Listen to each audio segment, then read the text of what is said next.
A 19th century novel has resurfaced on TikTok and X, fueling a theory that Donald Trump is a time traveler. The narrative centers on two obscure books written in the late 1800s by an American author named Ingersoll Lockwood. The first book, from 1888, follows a young aristocrat living in Castle Trump. His name is Barron Trump, and his adventures are guided by a mentor known as Don. Lockwood's 1896 sequel, The Last President, describes a populist election that fractures the nation, leading to riots on Fifth Avenue, the same street that houses Trump Tower. The coincidences reach a peak when the fictional president selects his cabinet. He chooses a man named Pence. Believers in this theory point to a specific historical link: Trump's uncle, John G. Trump. As an MIT scientist, he was the man the FBI tasked with analyzing Nikola Tesla's private papers after the inventor's death in 1943. A single TikTok video exploring these connections has gathered nearly 6 million views. The search for magical explanations highlights how far the modern political landscape has drifted from traditional behavioral norms. Understanding the trajectory of this presidency doesn't require a 19th century prophecy. The patterns are visible in the clinical history of a childhood in 1950s Queens. Clinical analysis of the Trump family often begins with the work of Melanie Klein. Her framework suggests that adult behavior is the result of how an infant manages their earliest anxieties and frustrations. A child develops internal worth through the maternal gaze, consistent eye contact that acts as a psychological mirror.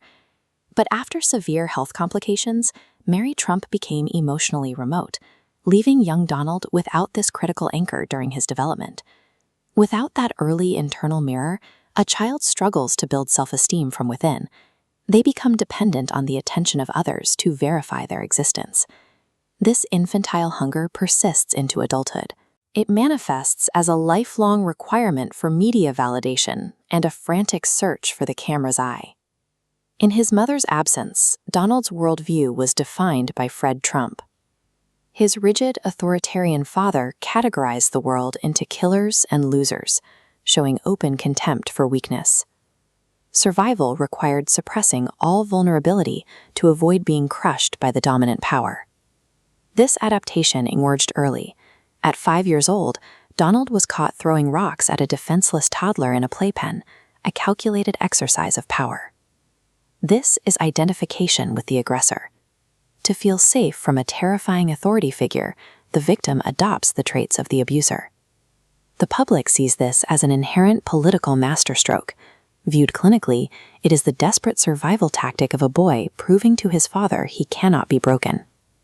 Donald's older brother, Fred Jr., provided a tragic lesson in the cost of vulnerability. Lacking the demanded killer instinct, he left the family business to become a commercial pilot, hoping to find a different path. Fred Sr. responded with relentless belittling. Fred Jr. eventually died of alcoholism at age 43. For Donald, his brother's fate was a terrifying warning of failing to dominate. Donald's delinquency grew until his father finally intervened. He was banished to the New York Military Academy, trading domestic chaos for rigid disciplinary structure. At military school, he perfected his psychic retreat. This is an impenetrable mental fortress, allowing an individual to insulate themselves from external threats and deep-seated anxieties. This environment allowed him to permanently withdraw into a grandiose fantasy. Inside this retreat, he is the sole authority, and he is always winning. This childhood architecture is visible in the adult president.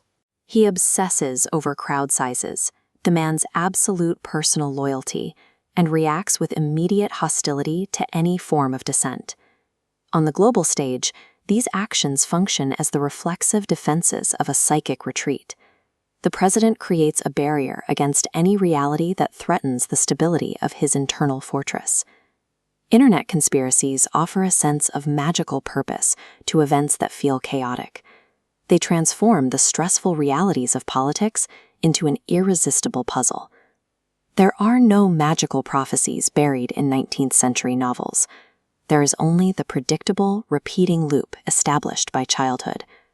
To understand what a leader will do next, ignore the fiction. Look at the unhealed wounds of their past. The child always writes the script for the adult.